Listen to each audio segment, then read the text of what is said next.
My name is Gerald Myers. I'm 82 years old, and until recently, I lived alone in the same old house in Windham County, Vermont, where I was born and raised. The house has changed little in the past 60 years. It creaks in winter and smells of pine floor polish in summer. My wife Margaret used to say it had a soul, that every floorboard had a memory, and I used to laugh at that, though in recent years I've found myself talking to the walls and expecting them to answer back. She passed away 3 years ago in her sleep, a quiet death that followed 6 months of chemo, hair loss, and her steady transformation from the vibrant, no-nonsense nurse she once was into a husk of herself. I held her hand the night she died, and said nothing, because after 49 years of marriage, there was nothing left to say that hadn't already been lived. Since then, the house has grown quieter in a way that felt different than mere absence. It became hushed, as if it were watching me, waiting. Mornings were the hardest. Margaret always got up first, brewed the coffee, fried eggs exactly the way I liked them, over medium, no runny yolk, and turned on the little kitchen radio that buzzed talk shows. Now I make coffee myself, though I sometimes forget the ratio and end up with a bitter mess. I stopped using the frying pan altogether. Breakfast is cereal or toast, something that doesn't remind me she's gone. I have a routine. It's the only thing keeping the fog from setting in. Get up at 6:30, stretch, dress, coffee, newspaper, walk to the mailbox by 7:30, call into the VFW radio hour if I feel chatty, maybe drive into town for groceries if the fridge is low. I no longer drive at night, not since my depth perception started getting worse. My daughter, Melissa, used to call once a week, every Sunday at 2 p.m. sharp, like a government-issued check. I would sit by the phone, waiting. Some weeks she didn't call at all, always blaming work or the kids or the time difference. Melissa lives in Albany now. She's 48, successful, runs some consulting firm that handles strategic asset reallocation, whatever that means. She used to be warm when she was younger, sunny, idealistic, a vegetarian in high school who rescued stray cats and wrote poetry in the margins of her textbooks. But after college and a short-lived marriage to a man I never liked, she hardened. Became lean in more ways than one. I hadn't seen her in almost a year, not since Thanksgiving, when she came up with her boyfriend Alan, bland, condescending, mid-50s, slicked-back hair, and spent most of the afternoon on her phone. That day she asked if I had considered selling the house and moving somewhere with medical support. I told her I didn't need a nurse. She laughed and said it wasn't about now, but preemptive placement, as if I were some chess piece she needed off the board. Margaret would have slapped her for that. Melissa is not cruel. She's practical, and practicality, I've come to learn, can be its own kind of cruelty. I do not have many friends left. Charles, my neighbor of 30 years, moved to Arizona last year to live with his son. Frank from the Legion passed away in March. Our Thursday poker games dissolved after that. I talk more to my mailman than to my family. I'm not lonely, though. That's something younger people don't understand. Loneliness implies longing. I don't long for anything. I've had my life, my love, my work. I was a high school history teacher for 41 years. Taught everything from the American Revolution to the Cold War. I used to wear a tweed jacket and slam the chalk down on the blackboard for effect. The kids called me General Myers behind my back. I took pride in that. What I hadn't expected was how fragile the social fabric becomes after retirement. You stop being useful, and people stop seeing you. You become the old man who used to teach, who walks stiffly to the diner every Tuesday and orders the same damn sandwich. I still mow my lawn myself, slowly and with long rests, but it gets done. There's dignity in persistence, even if no one notices. Melissa once offered to send a landscaper. I said no. She thought I was being proud. She didn't understand that I was being alive.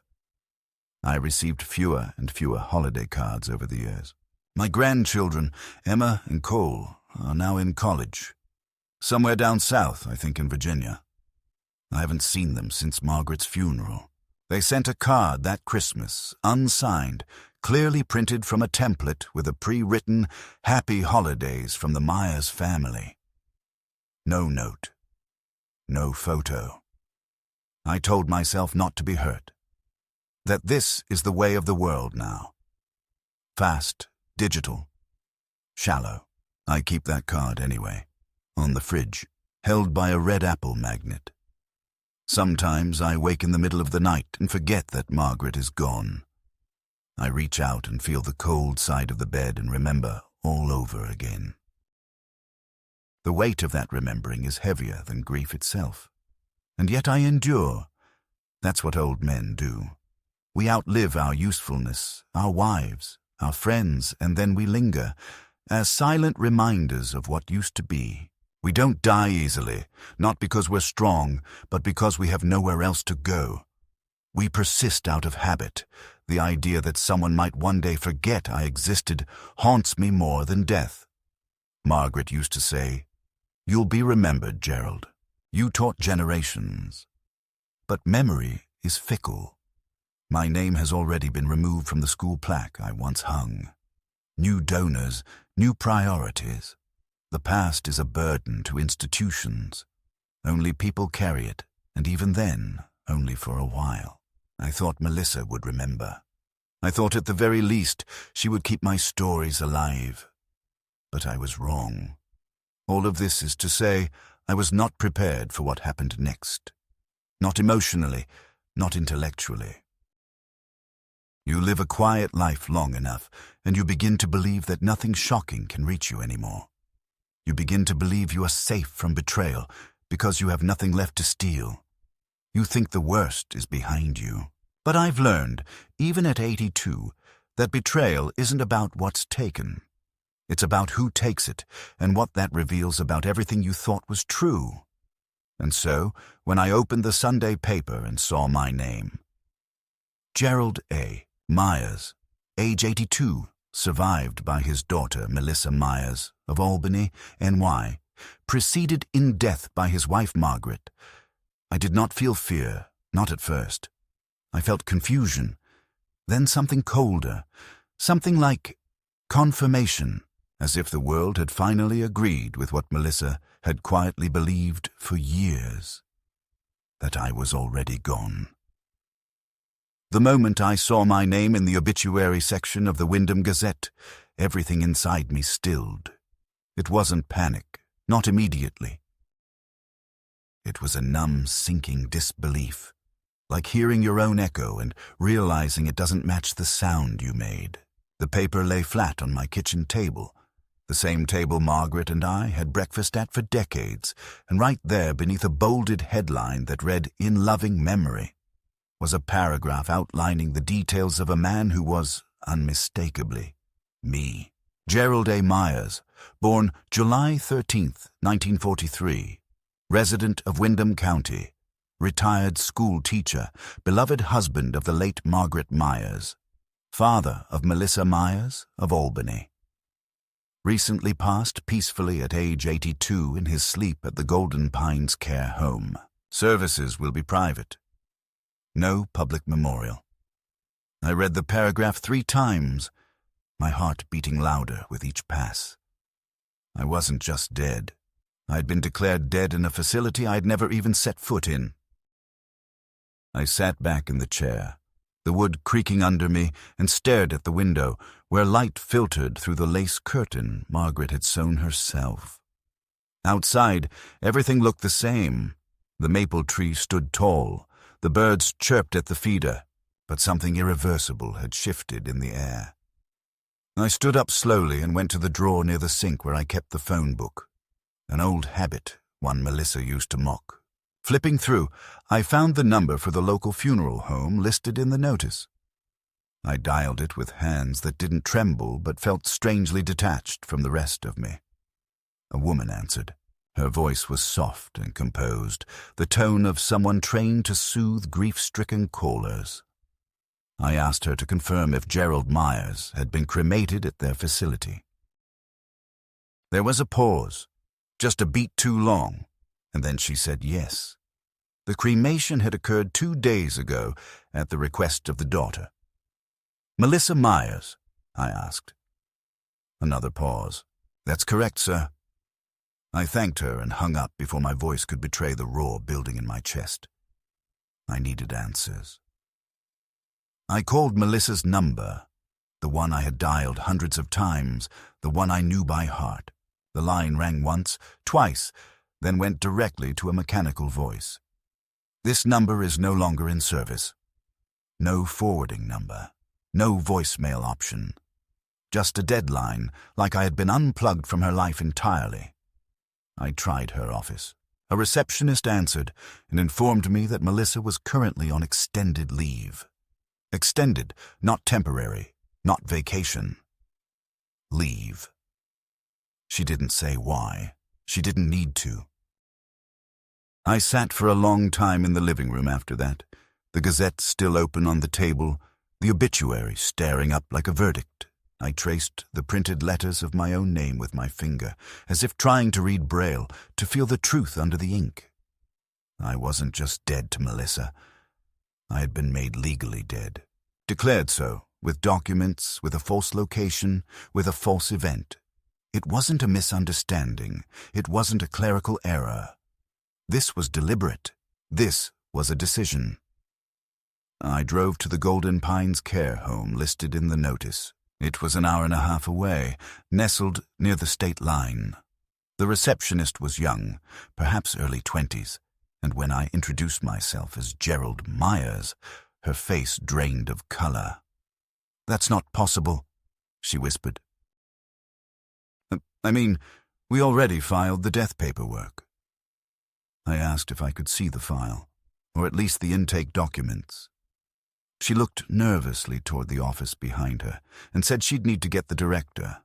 10 minutes later, an older man in a navy sweater vest emerged, looking more annoyed than alarmed. I introduced myself again, calmly this time, though inside I was thrumming with restrained fury. He asked for ID. I gave him my driver's license. He looked at it, then back at me, then at the young receptionist. "We were told you had passed in our hospice wing. Signed release, death certificate, cremation order, all by next of kin. And you didn't find it odd that no one from your staff ever met me?" I asked, voice low and steady. "All arrangements were made remotely," he said, his discomfort now visible. "Everything was prepaid. We assumed the daughter was handling it to minimize distress." I asked who signed the documents. He showed me a photocopy. The signature said Gerald A. Myers. The handwriting was not mine. I could see that in a second. It was slanted and rounded, nothing like the precise left-leaning script I had developed from decades of writing on chalkboards. I pointed at it. "That's forgery," I said. He paled. We had no reason to doubt. She sent ID copies, a medical report from a clinic. Everything looked authentic. "Which clinic?" I asked. He told me the name. It was in Albany. I left without another word, drove back in silence, my knuckles white on the steering wheel. When I got home, I locked the door for the first time in months and sat in my armchair with the Gazette on my lap, as if rereading my own obituary might make sense of it. But it didn't. Nothing did. Someone had faked my death. Someone who had access to my personal information. Someone who had power of attorney or claim to. Someone who stood to benefit. The next morning, I went to my bank. I sat down with Eleanor, the branch manager who had known me for 20 years. When I told her what had happened, she looked at me like I was recounting a ghost story. "You're supposed to be dead," she said quietly, scrolling through her screen. "Your account was closed 3 days ago, transferred to a beneficiary account in Melissa's name." "I didn't authorize that," I said. She nodded. "It was authorized with a certified death certificate." I I'm so sorry, Gerald. My hands were shaking now, not from fear, but from rage. I asked if I could see the certificate. She printed a copy. I held it in my hands, studied the embossed seal, the signature from some doctor I'd never heard of, from a clinic I'd never visited. Date of death, 4 days ago. Cause, cardiac arrest during sleep. Place, Golden Pines. Care home. It was airtight, perfectly arranged, and utterly false. I looked at Eleanor, who still couldn't believe what she was seeing. I need to file a fraud report, I said, and I need you to block any and all access Melissa has to any of my accounts. She nodded. Immediately. And I'll flag your name with the state identity system. You'll need to go to the town clerk to reinstate your legal status. Right now, on paper, you're deceased. Deceased. It kept echoing in my head. Deceased. Obsolete. Voiceless. By the end of the day, I'd visited 3 offices, filed a formal police report, contacted a lawyer, and stood in line at the DMV to get a reissued ID. Every clerk gave me the same look, half curiosity, half disbelief. One woman even asked if this was some kind of prank. I had to point to the Gazette in my hand and say, "Would you joke about this?" She fell silent, but perhaps the most surreal moment came late that night, when I turned on my laptop and typed my own name into a search engine. The first result was my obituary. The second was an event listing, in loving memory of Gerald Myers, a celebration of life. Hosted in Albany, hosted by Melissa Myers, open bar, catering by a well-known local chef, dress code semi-formal, date next Saturday. It was not just an obituary. It was a celebration, a party. My death was being turned into a social event, a networking opportunity, and I had not even been invited. That night I didn't sleep. I couldn't. I sat in my study, the smallest room in the house, where the air always carried a faint scent of paper and varnished wood, and I stared at the screen until my eyes stung. Every few minutes I refreshed the page where the celebration of life for Gerald Myers was advertised. The event description hadn't changed. It still read like a promotional brochure for a wedding reception. Join us as we honor the remarkable life of educator and father, Gerald A. Myers. Cocktails at 6, remembrances at 7. Dinner served at 8. There were even RSVP links, which suggested it would be a sizable gathering, not some private affair among grief-stricken loved ones. No, this was something else entirely. An orchestrated, curated production. A performance of mourning without the inconvenience of an actual death. I tried to rationalize it at first. Maybe Melissa had lost her mind. Maybe there had been some catastrophic misunderstanding, or perhaps this was some symbolic event. An emotional closure for her, a way to process our strained relationship through pageantry. But every time I entertained that idea, it collapsed under the weight of hard facts. The fake death certificate, the bank transfers, the cremation papers from a funeral home that had never seen a body. All of it pointed to careful, legalistic intent. This was fraud, and not the clumsy kind. It had been coordinated with surgical precision. Someone had planned this. Melissa had planned this. What troubled me most wasn't the fraud itself, though that was heinous enough.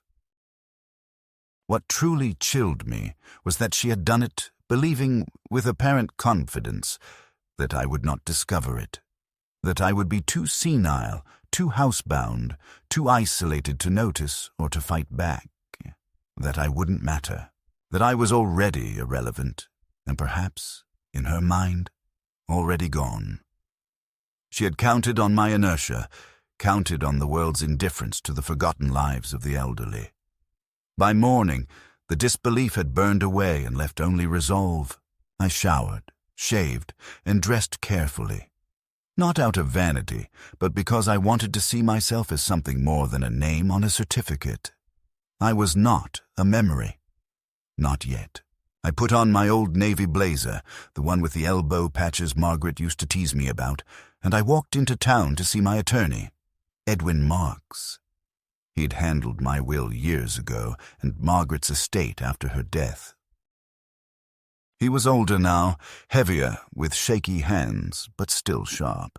When I walked into his office and said, "According to the state, I'm dead," he blinked twice, then gestured to the chair across from him and said, "Well, that's a hell of a way to start a meeting." We went over the documents I had printed. The Gazette, obituary, the death certificate, the event flyer, the bank statements. Edwin grew paler with each page.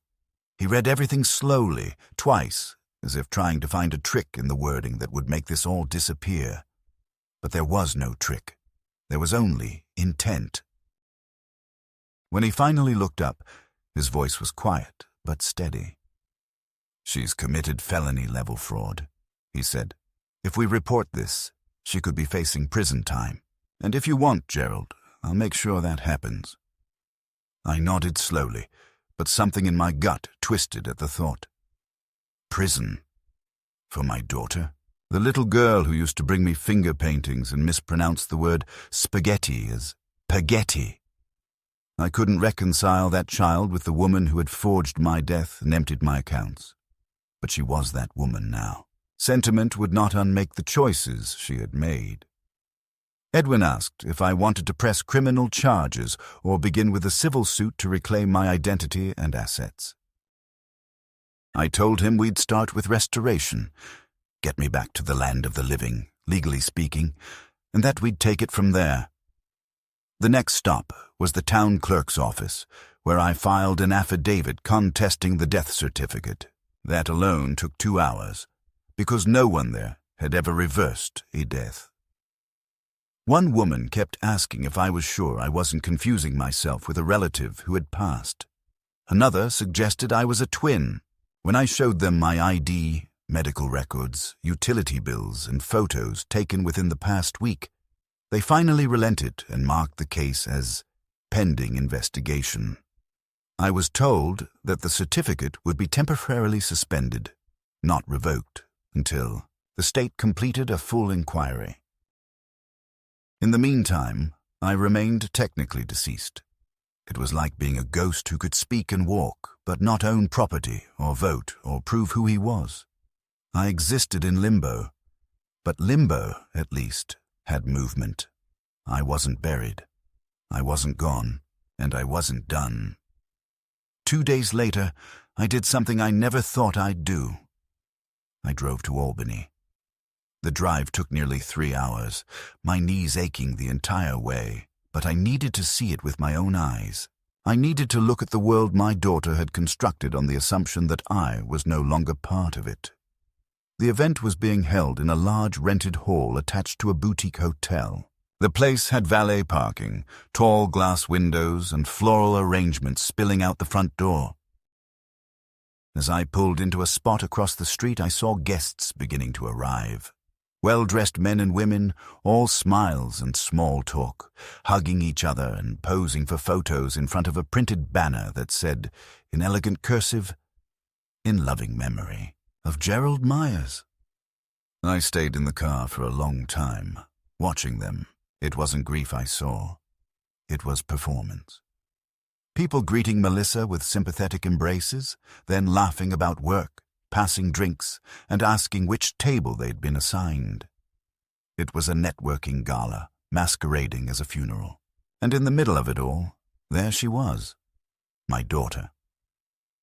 Melissa, dressed in a charcoal gray cocktail dress with pearls, her hair pulled into a tight bun, receiving condolences with a practiced solemnity that vanished the moment the guest turned away. I waited until the crowd thickened, and then I stepped out of the car. The doorman barely glanced at me. I walked up the marble steps, pushed open the doors, and entered my own wake. The reaction was not immediate. At first, people looked at me with polite disinterest, assuming I was some elderly guest who had wandered in late. But then someone whispered. Then another turned their head. I saw a woman clutch her husband's arm and mutter something, and then, like a virus, the recognition spread. Faces turned, voices dropped, and finally, Melissa turned around, a glass of wine in her hand and a frozen smile on her face. Our eyes met. She didn't drop the glass. She didn't scream. What she did was worse. She smiled wider, as if she'd seen an old friend she hadn't expected. "Daddy," she said, loud enough for those near her to hear. "You made it after all. You made it. After all, as if I had been invited. As if I hadn't spent the last week resurrecting myself from a bureaucratic grave she had dug." There was a stunned silence. Guests glanced between us, unsure whether this was part of the event. Melissa stepped toward me, slow and calculated, and took my arm. "Let's talk outside," she said through clenched teeth. Once we were outside, the facade dropped. "What the hell are you doing here?" she hissed. "What am I doing here?" I said. "I thought I was dead. Just came back to see how the afterlife treats a man." She didn't flinch. That was the part that cut deepest. She didn't cry, didn't apologize, didn't even act surprised. "You weren't supposed to find out," she said. "Not like this." "Then how?" I asked. "When were you going to let me know I died?" She looked away. "I needed the money," she said finally. "The house. The accounts. I was drowning." "You don't understand what it's like. You could have asked. You would have said no." I stared at her, the woman my wife and I had raised, who once needed help tying her shoes, who used to sneak cookies from the jar and swear she hadn't. "You didn't even check if I was okay. You're old, Dad. You barely leave the house. I thought it would be easier." "For who?" I asked. She didn't answer. And in that silence I understood everything I needed to. She had already buried me in her heart long before she filed the paperwork. She had decided I was finished, surplus, an obstacle to be resolved with signatures and ashes that didn't even belong to me. "I'm going to the police," I said. "Then go," she said, her voice steady now. "But ask yourself what you want out of this. Justice, revenge, or peace?" Peace. It was a word Margaret used often, but this wasn't peace. This was something colder. This was war. The next morning, I sat at the edge of my bed, staring at the worn carpet that had outlived both Margaret and whatever illusion I'd had of still belonging to my daughter's world. The events of the previous night replayed in my mind with unbearable clarity. Melissa's calm defiance, her indifference to the fact that she had committed a crime, not just against the law, but against decency, against blood, against memory itself. I had walked into my own memorial service like a ghost with unfinished business, and instead of horror or shame, I had been met with diplomatic horror, hushed whispers, and the stubborn refusal of a daughter to even look shaken. She hadn't tried to explain. She hadn't tried to undo. Her first instinct had been control, steer me out of sight, contain the damage, recast the narrative. I wasn't her father anymore. I was an inconvenience, a narrative threat to her performance of bereavement. By midday I was in Edwin's office again, this time with a renewed urgency. He had already begun the process of filing for civil damages, reinstating my accounts, freezing the ones in Melissa's name, requesting an injunction to prevent the dispersal of my assets. But I now wanted to escalate. I wanted to bring criminal charges.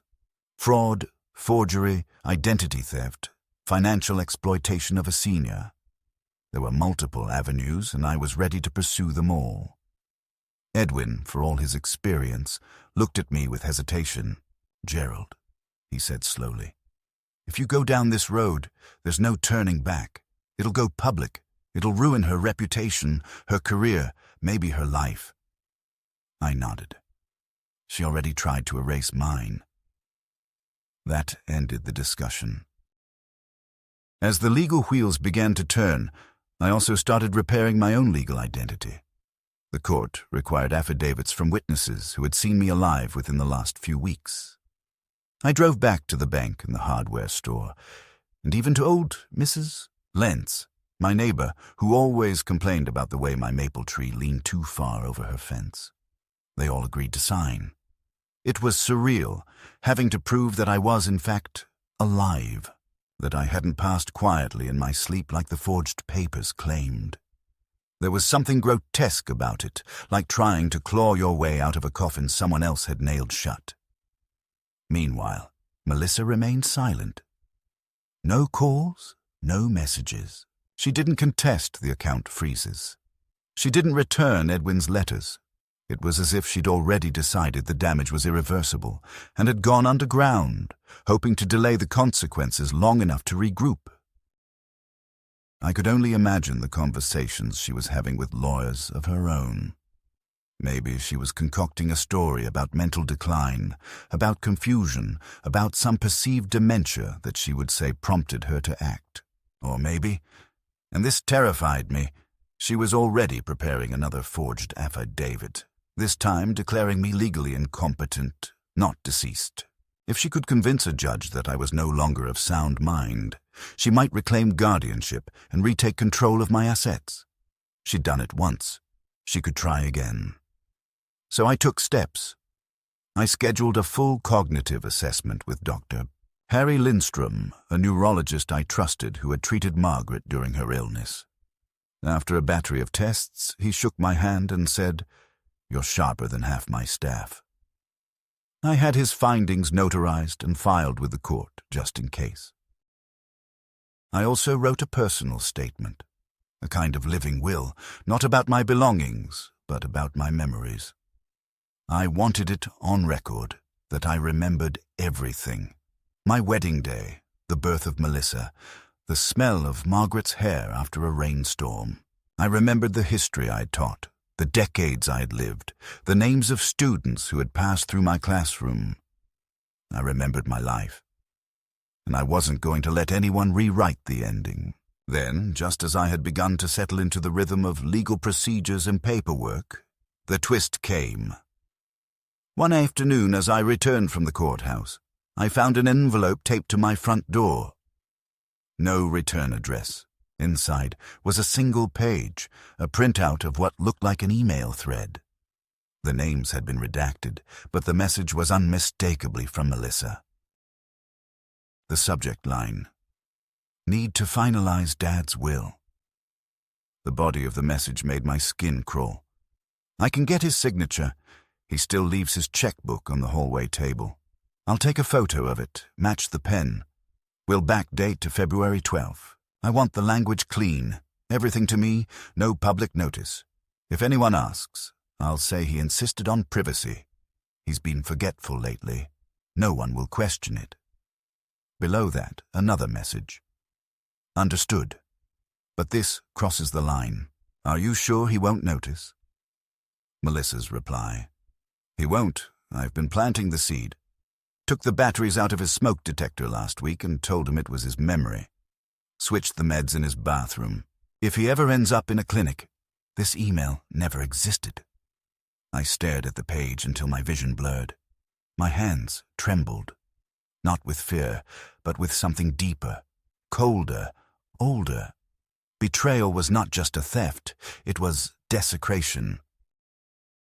It was the hollowing out of a bond once sacred. I hadn't just been declared dead. I had been hunted, prepared, softened for the kill. My own daughter had treated me like prey. She had manipulated my routines, tampered with my medications, rehearsed my confusion for an audience of future witnesses. And it had worked. For a while, it had worked. I took the letter to Edwin. His jaw tightened as he read it. "This is nuclear," he said. "If we can trace the sender, this becomes irrefutable evidence of premeditated elder abuse and attempted fraud." "But who sent it?" I asked. It wasn't Melissa. Someone wanted me to see this. It didn't take long to find out. A week later, we received a confidential statement from a woman named Carla Mendel. She had worked for Melissa's company as an assistant and had been asked to clean up files before Melissa's temporary leave. In doing so, she had come across the thread and, realizing its gravity, printed it before it could be deleted. "I couldn't stay quiet," she wrote. "My grandfather was taken advantage of in a similar way. I couldn't let her get away with it." It was the turning point. The court now had cause not only to reinstate me, but to investigate Melissa for criminal elder abuse, fraud, and conspiracy. The judge issued a protective order preventing her from contacting me directly. And just like that, the woman who had planned a party for my memory became the subject of a criminal probe that would define her legacy far more than any eulogy ever could. But I didn't feel vindicated. Not yet. The investigation moved faster than I anticipated. Perhaps it was the email printout. Perhaps it was the notarized testimony from Carla Mendel, the former assistant who had dared to send me the message Melissa had wanted erased. Or perhaps it was because what Melissa had done was too ugly even for a bureaucratic system accustomed to gray morality. Either way, within weeks of filing the affidavit, a grand jury was convened, and the state attorney began assembling a formal case against her. I received the news sitting alone in the kitchen, the same chair I had collapsed into the day I read my own obituary. But this time, I didn't feel stunned. I felt the weight of something terrible shifting into motion, not justice yet, but inertia, as if the world was finally catching up to what I already knew. That my daughter hadn't simply tried to cheat me out of a bank account, or even a house. She had tried to erase my final years of personhood, convert my dignity into liquidity, my memory into a eulogy she could deliver while sipping wine in a cocktail dress. She had tried to kill the part of me that still wanted to live. It wasn't long before things began unraveling for her. Her firm placed her on indefinite leave, then released a formal statement distancing themselves from her personal conduct. An anonymous source leaked the fact that she had used her company's office resources to draft and print forged legal documents, an act that, though minor compared to the rest, confirmed just how deeply entwined her deception was with her daily life. What shocked me wasn't just the scope of her betrayal, it was the precision. She had fabricated a death certificate, staged a cremation, rerouted my mail, closed my bank accounts, and even begun the process of selling the house I still occupied. Had I missed a single piece of mail, had I not gone to the bank when I did, it's likely I would have woken one morning to strangers knocking on the door with ownership papers in hand, and nowhere to go but a shelter or hospice. What became clearer during the investigation was that Melissa hadn't acted alone.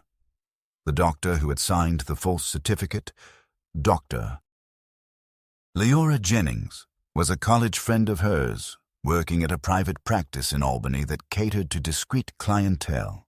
Jennings initially claimed that she had been misled, that she thought she was helping expedite paperwork for a dying man with no next of kin.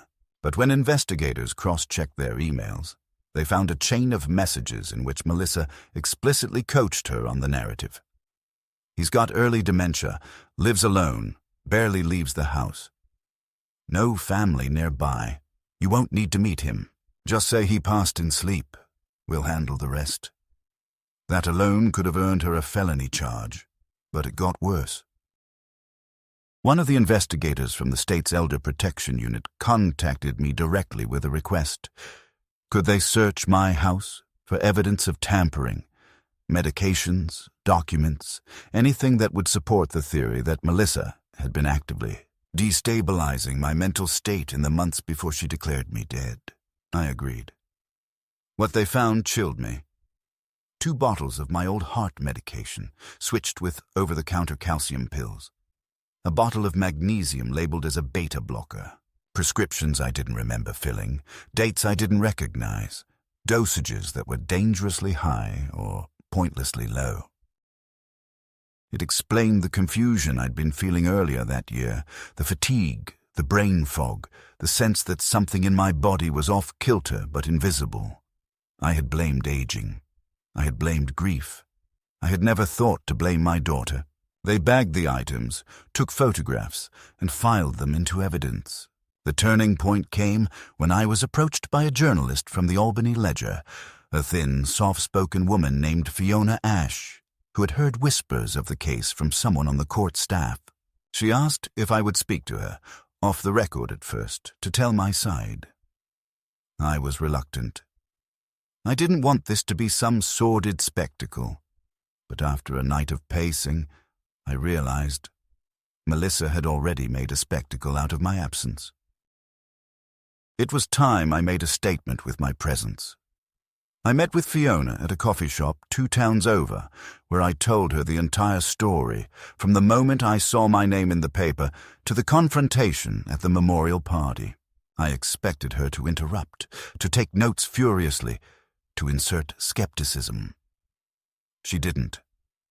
She listened, pen in hand, saying almost nothing until I was done. When I finished, she folded her notebook and said, "You're not just a victim, Mr. Myers.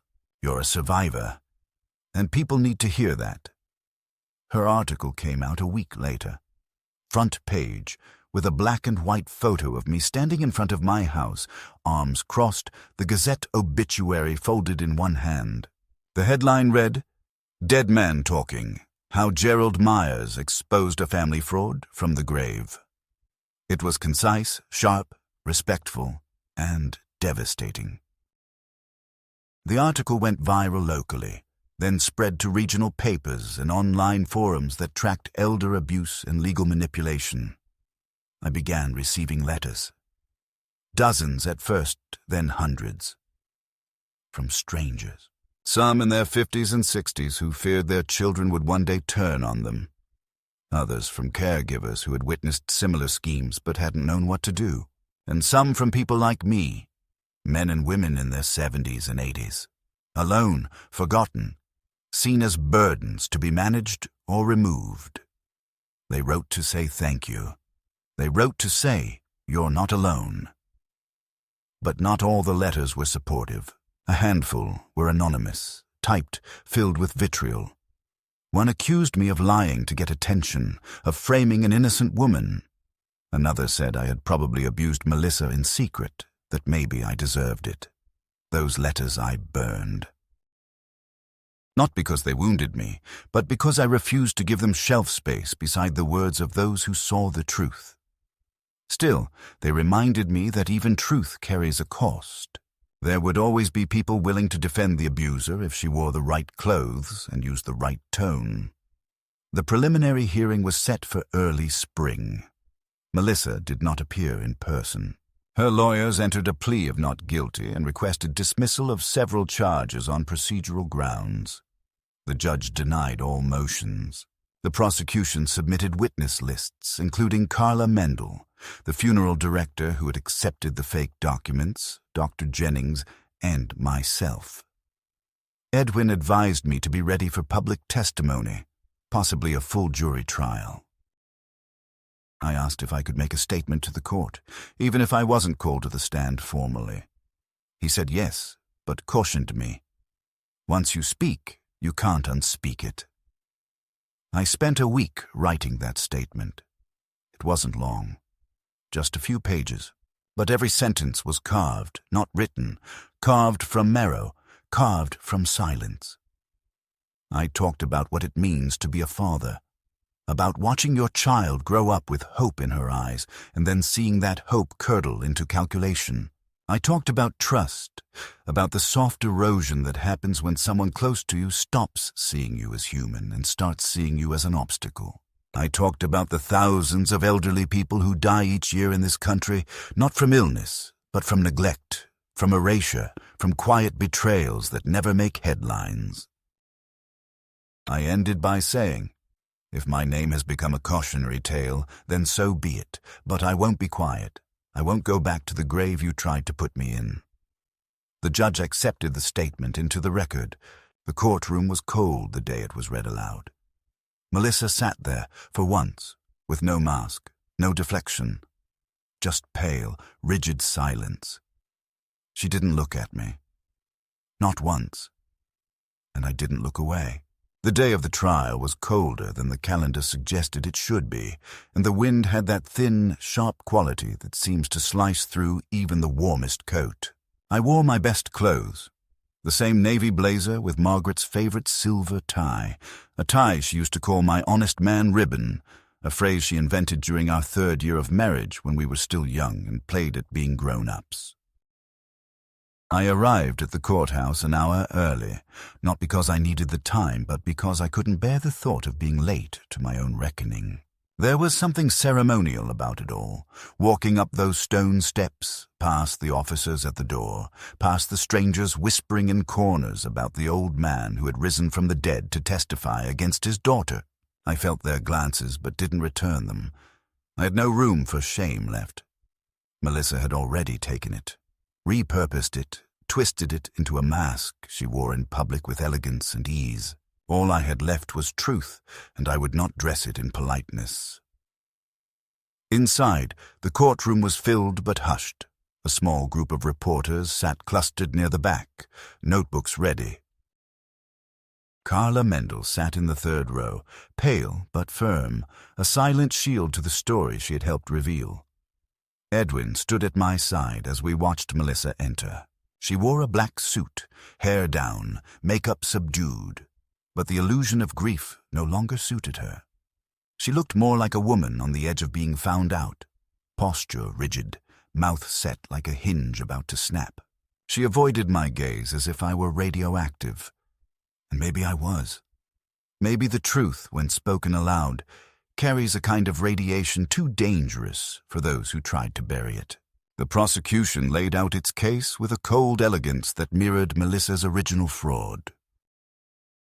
Emails, bank records, medication swaps, forged signatures, falsified medical reports, the pre-written obituary, the cremation receipt for a body that wasn't mine. Each item was displayed like a relic from a story too bizarre to be fiction. And then came the final piece, the printout of her message planning my death, her casual acknowledgement of how easily she could orchestrate the dismantling of a life while smiling through brunch meetings and client pitches. The room was silent when it was read aloud. Even the judge's gavel seemed unnecessary. There was no disorder to contain, only collective revulsion, the kind that seeps into walls and lingers long after court adjourns. When it came time for my testimony, Edwin nodded at me gently, and I stood. My legs ached, but I refused help. The oath felt redundant. What could I swear to that hadn't already cost me everything I had left of family? But I raised my hand anyway, and when I sat in the witness box, I looked not at the jury, not at the attorneys, but directly at Melissa. She did not look away, but there was no recognition in her face. Only calculation, as if measuring the damage. I spoke slowly, but not weakly. I described the moment I read my own obituary, how I walked into a bank only to be told I no longer existed, how I sat in a funeral home holding a death certificate with my name, issued by a doctor I had never met. I talked about the medications swapped in my cabinet, the nights I sat confused, wondering if my mind was finally giving way, not knowing that confusion was being manufactured for a purpose. I described how I had been mourned without consent, celebrated without truth, and robbed without confrontation. And then I told them what hurt most. Not the money, not the near eviction, not even the public degradation of having to prove I was alive to a system that had already filed me away, but the knowledge that my daughter, my only child, had looked at my vulnerability and seen an opportunity instead of a father, that she had turned legacy into leverage. I said these words clearly, without dramatic pause, because I did not want their power to come from delivery, but from their terrible simplicity. Melissa did not react. Her face remained unreadable, but I saw the corner of her mouth twitch once. Whether from contempt or control, I couldn't say. I stepped down after finishing my statement and did not look back at the judge or jury. I did not need their validation. I had not come for pity or applause. I'd come to reclaim what had been stolen without bullets or fists. My name, my history, and the truth of what had been done to me in the silence of polite society. That afternoon, Melissa's defense team attempted a weak counter. She had been under stress. She believed I was becoming increasingly unstable. She thought she was protecting me. She acted out of love. The judge stopped them midway through their closing and asked one simple question. If he was so unstable, why not speak to the court? Why not get an official diagnosis? Why file a death certificate instead? There was no answer. The verdict came quickly. Guilty on all major counts: fraud, identity theft, elder abuse, criminal conspiracy. Sentencing was postponed for final psychological evaluations, but the judge revoked her bail on the spot. I watched her being led out in cuffs, hands bound in front of her like a child who had lost the last game and wanted to flip the board. She did not cry. She did not plead. She walked like someone who still believed the world would make space for her version of the story, even now. As the door closed behind her, the room exhaled. I did not. I stood quietly, holding my hat in both hands, and waited for the silence to settle. It did. Slowly, like dust after a demolition. Only then did I turn and walk out. Past reporters, past curious eyes, past a world that was beginning to remember me not as the man who had once taught their children, but as the man who had lived to tell the truth when no one expected him to. After the trial, I returned to my house not as a man reclaimed, but as a man emptied. There was no applause waiting for me, no warm welcome from neighbors with casseroles, no grand exhale of relief. There was only silence. The same silence that had filled the rooms for years, only now it carried a different weight, not absence, but aftermath. I moved through the house slowly that first night, turning on lamps one by one as if to convince myself that light still had meaning. The couch, the teacups, the framed photos on the mantel, all of it unchanged, and yet everything was different. Melissa had not just tried to steal from me. She had tried to rewrite the meaning of this place. My home. My life. She had tried to file me away like a folder in a drawer she no longer needed to open. But the folder had resisted. For weeks after the sentencing, I received calls from people I hadn't heard from in years. Former students, now in their 60s, wrote me letters. One even drove 4 hours just to shake my hand and say, "You were right about Nixon, by the way." A small newspaper from another state asked to reprint the Ledger story. I declined.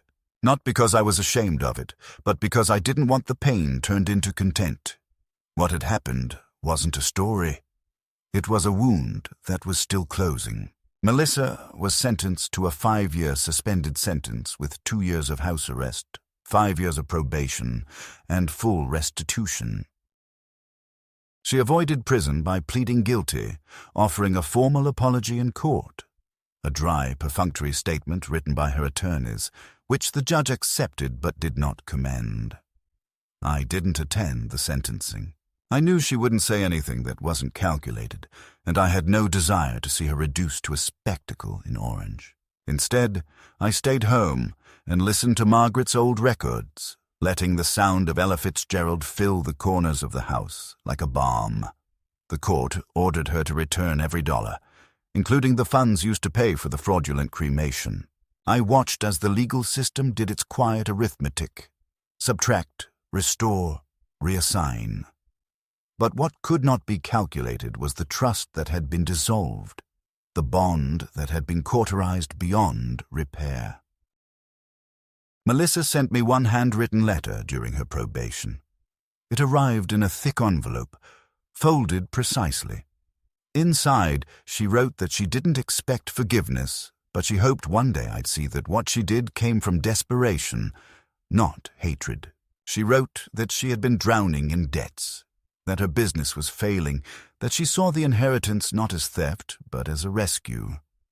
She wrote that she still loved me, in her own way. I read the letter once. Then I placed it in the fireplace and lit a match.